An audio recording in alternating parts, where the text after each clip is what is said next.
નમસ્કાર વિદ્યાર્થી મિત્રો। તો આપણે ગયા લેક્ચરમાં ચેપ્ટર નંબર 14 નો અભ્યાસ પૂરો કર્યો હતો, બરોબર। નૈસર્ગિક સ્ત્રોતો। આજે બાયોલોજીનો એક નવો પાઠ એટલે કે પાઠ નંબર 6 પેશીઓ ની શરૂઆત કરવાની છે। ખૂબ મજાનો પાઠ છે, એકદમ સરળ અને સમજાય એમ, બરોબર। એ રીતેનું એક અભ્યાસ આપેલો છે, જોતા જાય અને સમજતા જાય, બરોબર। પહેલા તો તમને ખબર જ છે કે આપણે 5, 6 અને 7 જે ચેપ્ટર નંબર છે એ બાયોલોજીનો ભાગ છે અને શરૂઆતમાં આપણે ચેપ્ટર નંબર 5 સજીવનો પાયાનો એકમ કોષ એનો અભ્યાસ કરી ગયા। હવે એના પછીનું ચેપ્ટર એટલે કે પેશીઓ, અને એ પેશીઓમાં ખાસ કરીને પેશીઓ સમજતા પહેલા ચેપ્ટર નંબર 5માં જે કોષની રચના છે, કોષના કાર્યો છે એને સમજવા પડે। સાથે સાથે એ પણ સમજવું પડે કે એક કોષીય સજીવ અને બહુકોષીય સજીવમાં શું તફાવત છે।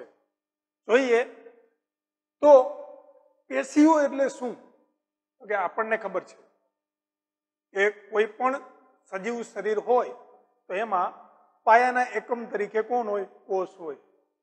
એ કોષ એટલે એનો મૂળભૂત પાયાનો એકમ।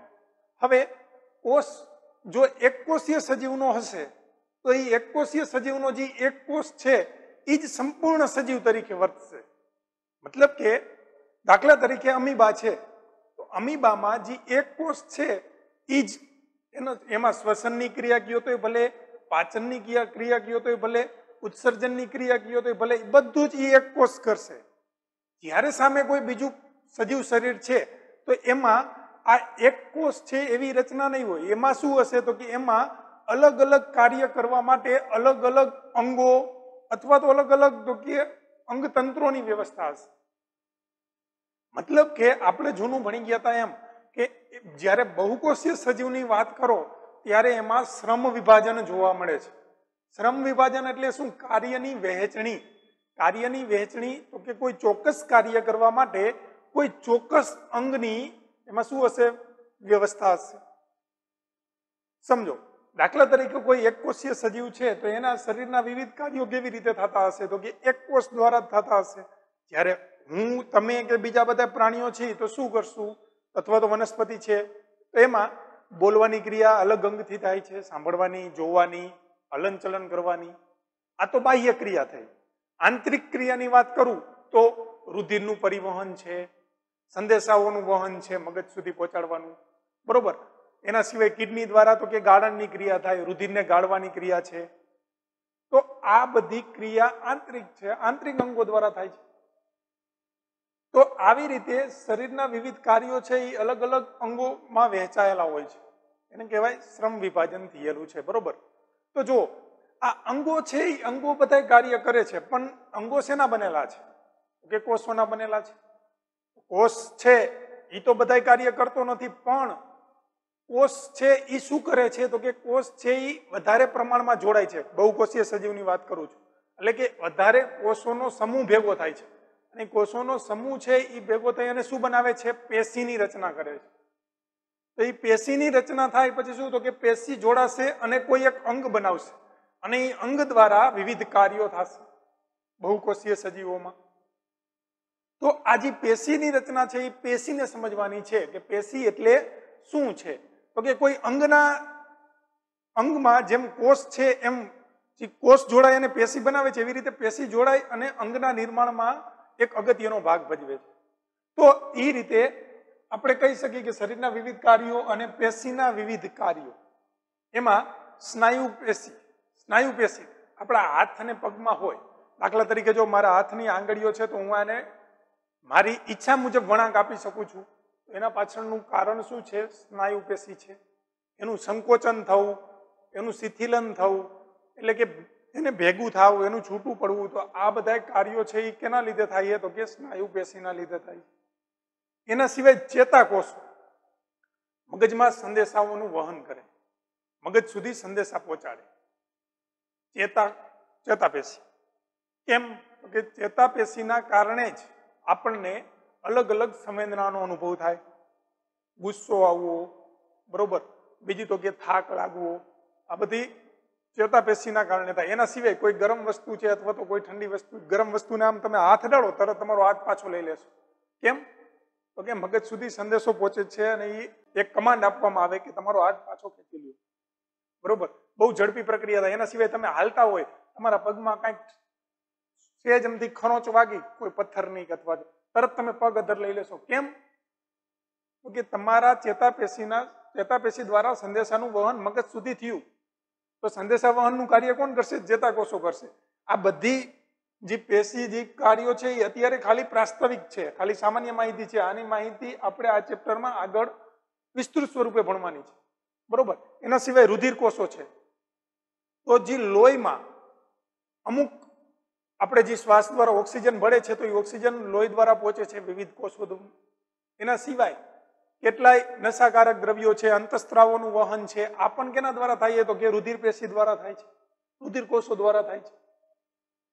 હવે જો એક કોષીય સજીવ અને બહુકોષીય સજીવની મેં તમને પહેલા જ વાત કરી હતી. એક કોષીય સજીવ હશે તો એમાં એક જ કોષ બધા કાર્યો કરશે, જ્યારે બહુકોષીય સજીવમાં શ્રમ વિભાજન જોવા મળશે.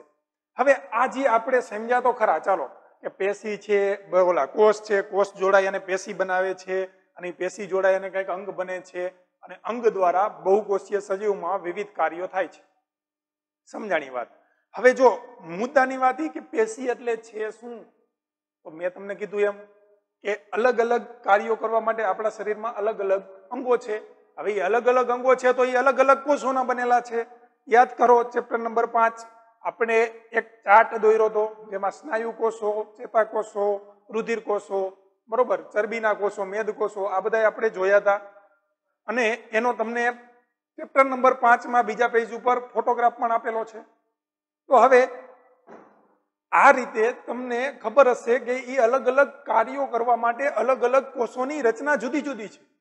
તો હવે આ શું થશે? તો કે એક જ પ્રકારના કોષો છે એ ભેગા થશે કોઈ ચોક્કસ કાર્ય કરવા માટે, અને એ ભેગા થઈ અને શેની રચના બનાવશે?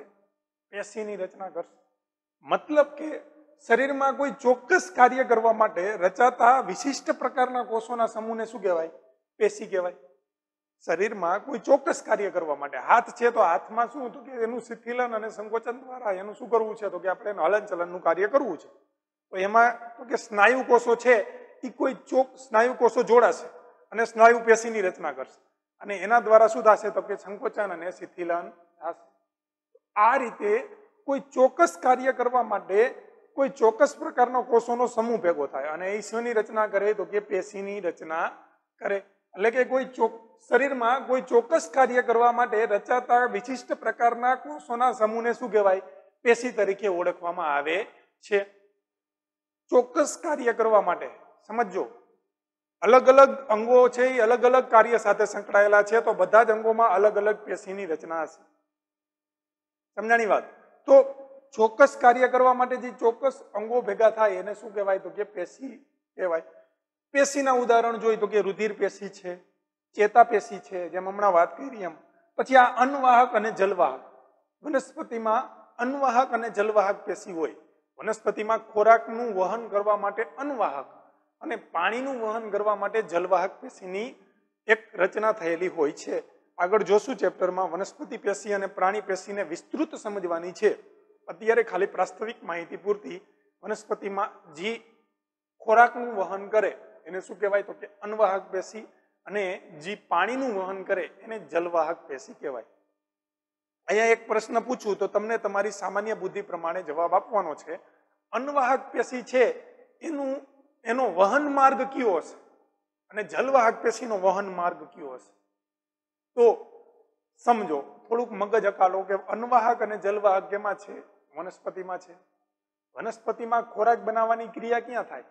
તો કે એના હરિતકણ પાસે, એટલે કે પાંદડામાં. બરોબર? ત્યાંથી શું બનશે? તો ત્યાંથી ખોરાક બનશે. એટલે ખોરાકનું વહન છે એ ઉપરથી નીચે તરફ જશે. અને પાણી છે, પાણી એ ક્યાં? તો કે એનું શોષણ મૂળ દ્વારા થાય. આપણને ખબર છે આશ્રુતિના સિદ્ધાંત દ્વારા શું થાય છે? તો કે મૂળ છે એ જમીનમાંથી પાણીનું શોષણ કરે છે. તો પાણીનું શોષણ મૂળ દ્વારા થાય, તો પાણીનું વહન કેવી રીતે થશે? તો કે નીચેથી લઈ અને ઉપર સુધી. એક સામાન્ય બાબત છે. બરોબર? હવે એક પ્રશ્ન પૂછું તમને કે વનસ્પતિ અને પ્રાણી પેશીમાં કાંઈ તફાવત છે ખરો? વનસ્પતિ અને પ્રાણી પેશી છે એ કાંઈ તફાવત છે? તો તમે કહેશો કે સાહેબ વનસ્પતિ અને પ્રાણીની રચના જ જુદી છે, તો એમાં તફાવત હોવાનો સ્વાભાવિક છે. તો વનસ્પતિ અને પ્રાણી પેશી બે સરખા પ્રાણીના શરીર છે, પ્રાણીના શરીરમાં જો ભિન્નતા જોવા મળે તો વનસ્પતિ અને પ્રાણીના શરીરમાં તો ભિન્નતા જોવાની જ છે. તો આ રીતે પેશીના મુખ્ય બે પ્રકાર પડે, એક વનસ્પતિ પેશી અને બીજું છે પ્રાણી પેશી. વનસ્પતિ પેશી અને પ્રાણી પેશી. અગેન મિત્રો વાત કરી દો પેલા કે કોઈ ચોક્કસ કાર્ય કરવા માટે રચાતા કોષોના વિશિષ્ટ સમૂહને શું કહેવાય? પેશી કહેવાય. મતલબ કે વનસ્પતિમાં કોઈ ચોક્કસ કાર્ય કરવા માટે જો કોઈ કોષો રચાતા હશે, પછી અન્નનું વહન હોય તો ભલે, પાણીનું વહન હોય તો ભલે, તો એને આપણે શું કહેશું? તો કે એને આપણે વનસ્પતિ પેશી કહેશું. વનસ્પતિમાં કોઈ ચોક્કસ કાર્ય કરવા માટે જો કોષનો સમૂહ રચાતો હોય તો એ વનસ્પતિ પેશી છે. એવી રીતે પ્રાણીઓમાં જો કોઈ ચોક્કસ કાર્ય કરવા માટે જો કોઈ કોષનો સમૂહ કોઈ કોષનો સમૂહ ભેગો થતો હોય તો એને આપણે શું કહીશું? પ્રાણી પેશી કહીશું. હવે આ પેશીમાં વનસ્પતિ અને પ્રાણીઓમાં તફાવત શું છે? કઈ રીતે એકબીજાથી અલગ પડે છે? તો સમજો, વનસ્પતિ પેશી અને પ્રાણી પેશીમાં મુખ્ય તફાવત છે વનસ્પતિ સ્થાયી છે. કોઈ પણ વનસ્પતિ લઈ લ્યો તો એ શું હશે? તો કે એની પ્રારંભિક વિકાસથી લઈ અને છેલ્લા સુધીનો વિકાસ એક ને એક જગ્યાએ થશે. મતલબ જ્યાં સુધી નાશ નહીં પામે ત્યાં સુધી તેનું સ્થાનાંતર થશે નહીં, એની જગ્યા બદલશે નહીં, એક ને એક જગ્યાએ પોતાનો આખો જીવન નિર્વાહ પસાર કરે.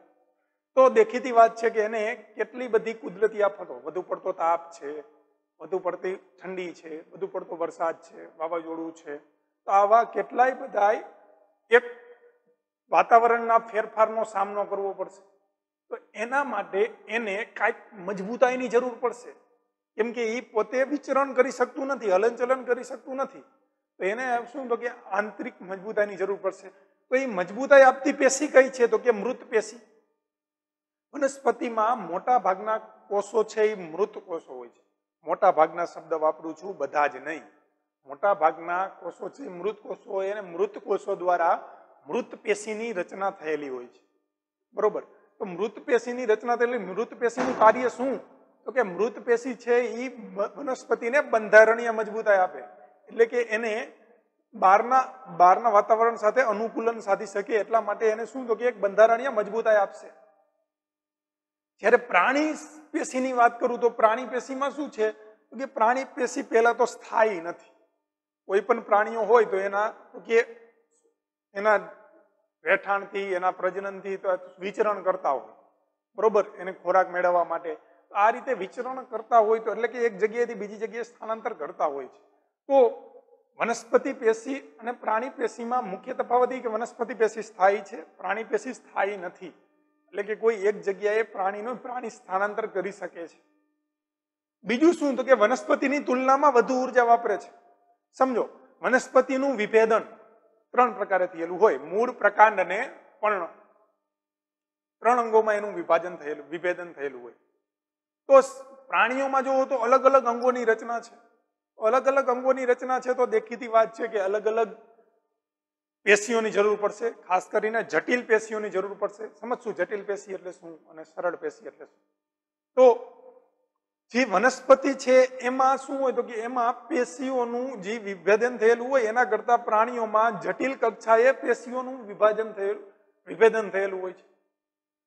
તો એના લીધે શું થશે? તો કે એના લીધે વનસ્પતિ કરતા પ્રાણીઓમાં વધુ જટિલ અંગો જોવા મળશે. અને વધુ જટિલ અંગો જોવા મળશે તો દેખીતી વાત છે કે વનસ્પતિ કરતા પ્રાણીઓ છે એ વધુ ઉર્જા વાપરશે, જ્યારે વનસ્પતિ છે એ પ્રાણીઓની તુલનામાં ઓછી ઉર્જા વાપરે છે. મોટા ભાગની પેશી જીવંત છે. કોઈ પણ પ્રાણી શરીર હોય તો એના મોટા ભાગની પેશી કેવી હશે? તો કે જીવંત હશે, એટલે કે એમાં જીવંત લાક્ષણિકતા જોવા મળશે. બરોબર? જે જીવંત કોષો હોય, જીવંત કોષોના સમૂહ દ્વારા જે પેશી રચાય એને જીવંત પેશી કહેવાય, અને મૃત કોષોના સમૂહ દ્વારા જે પેશી રચાય એને મૃત પેશી કહેવાય. લખી નાખજો મિત્રો. જો જીવંત કોષોના સમૂહ દ્વારા જે પેશીની રચના થાય તેને જીવંત પેશી, અને મૃત કોષોના સમૂહ દ્વારા જે પેશીની રચના થાય તેને મૃત પેશી કહેવાય છે. જીવંત કોષો ભેગા થશે અને કંઈક પેશી બનાવશે તો એ જીવંત પેશી તરીકે ઓળખવામાં આવશે. અને એવી જ રીતે એમ જો મૃત કોષો છે એ ભેગા થઈ અને કંઈક પેશીની રચના કરશે તો એ મૃત પેશી તરીકે ઓળખાય. હવે આ તો વાત થઈ વનસ્પતિ અને પ્રાણીઓની સામાન્ય પેશીને અનુલક્ષીને, બરોબર. એના સિવાય જે વનસ્પતિ છે અને પ્રાણીઓ છે તો એમાં મુખ્ય તફાવત શું જોવા મળે? કે વનસ્પતિ અને પ્રાણીઓમાં મુખ્ય તફાવત જોવા મળે છે વૃદ્ધિને અનુલક્ષીને. એટલે કે વનસ્પતિની વૃદ્ધિ છે એ સીમિત છે, ત્યારે પ્રાણીઓમાં કોષીય વૃદ્ધિ સીમિત હોતી નથી. મિત્રો, બે લીટી છે, બરાબર પકડજો. વનસ્પતિ વૃદ્ધિ સીમિત છે એનો મતલબ શું? તો કે વનસ્પતિમાં બધા જ કોષો છે એ વિકાસ પામતા નથી. શું થાય? તો કે આપણે જોશું વર્ધનશીલ પેશી હશે તો વર્ધનશીલ પેશી હશે એ વિકાસ પામશે, પણ વર્ધનશીલ પેશીના જે બીજા કોષો છે એ ધીમે ધીમે ધીમે ધીમે શું થઈ જશે? તો કે સ્થાયી થઈ જશે, અટકી જશે. એટલા માટે એના બે પ્રકાર પડે, વર્ધનશીલ પેશી અને સ્થાયી પેશી, બરોબર. તો વર્ધનશીલ પેશીના કોષો વિકાસ પામશે, પછી એક સમય આવશે લઈ કેવું તો કે સ્થાયી સ્વરૂપ ધારણ કરી લેશે. ત્યારે પ્રાણી શરીરમાં શું હોય? તો કે પ્રાણી શરીરમાં દરેક અંગોના કોષો છે એ અલગ અલગ રીતે વિકાસ પામે. તો એમાં શું હોય? તો કે એમાં કોષીય વૃદ્ધિ છે એ સીમિત ન હોય. મતલબ કે એમાં કોઈ એવું ન હોય કે એક પેશીમાંથી બીજી પેશીના કોષો છે એ વિકાસ પામે. ત્યારે વનસ્પતિમાં શું હોય? તો કે એકમાંથી બીજીમાં વિકાસ પામે ને પછી શું થઈ જાય? સ્થાયી થઈ જાય. તો આ વનસ્પતિ પેશી અને પ્રાણી પેશીનું એક પાતળી ભેદરેખા છે, બરોબર. બે વચ્ચે એક તફાવત છે અને એમાં ખાસ કરીને વૃદ્ધિને અનુલક્ષીને જે તફાવત છે એમાં ખાસ ધ્યાન આપજો કે વનસ્પતિની વૃદ્ધિ છે એ શું હોય? તો કે એ એક પેશીમાંથી બીજી પેશી સુધી સીમિત હોય. મતલબ કે એક પેશી છે એ વિકાસ પામશે, જ્યારે બીજી પેશી છે એ આગળની પેશી દ્વારા જે કોષો ઉત્પન્ન થયેલા છે એમાંથી શું થઈ જશે? તો કે એમાંથી એનું વિભેદીકરણ થઈ જશે. જો વિભાજન એટલે શું? નવા કોષનું નિર્માણ કરવું. ત્યારે વિભેદન એટલે શું? તો કે જે કોષ બન્યો છે એના કાર્ય કરવા માટે સક્ષમ થઈ જાય અને એનું વિભાજન થયું કહેવાય. તો એક કોષ છે ધીમે ધીમે નિર્માણ પામશે, પછી શું થઈ જશે? તો કે જ્યારે કાર્ય કરવા માટે સક્ષમ થઈ જશે એનું વિભેદન થઈ ગયું કહેવાય. અને પ્રાણી શરીરમાં શું થાય? તો કે અલગ અલગ અંગો છે એ અલગ અલગ કોષોના બનેલા છે, અને એવું નથી કે એક પેશી છે એમાંથી બીજા પેશીના કોષો નિર્માણ પામે છે, બરોબર. તો આ એક ભેદ છે, બરોબર. તો આ રીતે વાત કરું તો આપણે વનસ્પતિ છે તો એમાં શું હોય? તો કે વનસ્પતિ સ્વાવલંબી હોય, જ્યારે પ્રાણીઓ છે એ પરાવલંબી હોય. એટલા માટે જેને વિચરણ કરવું પડે. વનસ્પતિ પોતાનો ખોરાક પોતાની જાતે બનાવે, ત્યારે પ્રાણીઓ છે એ ખોરાક માટે કોઈ અન્ય સજીવ ઉપર આધાર રાખે છે. તો આ રીતે જે સજીવ શરીરમાં જે વનસ્પતિ અને પ્રાણી પેશી છે એનો એક વિસ્તૃત અભ્યાસ આપણે આવતા લેક્ચરથી ચાલુ કરશું. શરૂઆતનો પોર્શન છે એ વનસ્પતિ પેશી વાળો છે અને પછી તો કે પ્રાણી પેશીની શરૂઆત થાય છે. પેલા વનસ્પતિની પેશીઓને સમજતા જશું એક પછી એક, અને પછી પ્રાણી પેશીને સમજતા જશું, બરોબર. હવે વનસ્પતિ પેશી અને પ્રાણી પેશીઓમાં એક મેં તમને કીધું એમ કે વનસ્પતિમાં એનું જે વિભેદન હોય એના કરતા પ્રાણીઓમાં જે પેશીનું વિભેદન છે એ જટિલ કક્ષાએ થયેલું હોય છે. તો આ હતી પેશી ચેપ્ટરની પ્રાસ્તવિક વાત. હવે આવતા લેક્ચરથી આપણે વનસ્પતિ પેશીનો અભ્યાસ શરૂ કરશું, બરોબર. હવે આ રીતે બાયોલોજીનો પાર્ટ છે એટલા માટે તમે તમારી જાતે એક નોટ બનાવજો, બરોબર. આ ચેપ્ટરની ખાસ. આના પહેલા આપણે 5મું ચેપ્ટર ભણતા હતા ત્યારે પણ મેં વાત કરી હતી કે સાથે એક પેન્સિલ રાખવાની અને તમે ટેક્સ્ટબુકમાં જોતા હોય તો એમાં નોંધતું જવાનું, બરોબર. અને એના સિવાય આપણી જે બુક છે એમાં લખતું જવાનું. ચાલો અહીંયા સુધી રાખી. આવતા લેક્ચરમાં આપણે પેશીઓની શરૂઆત કરી.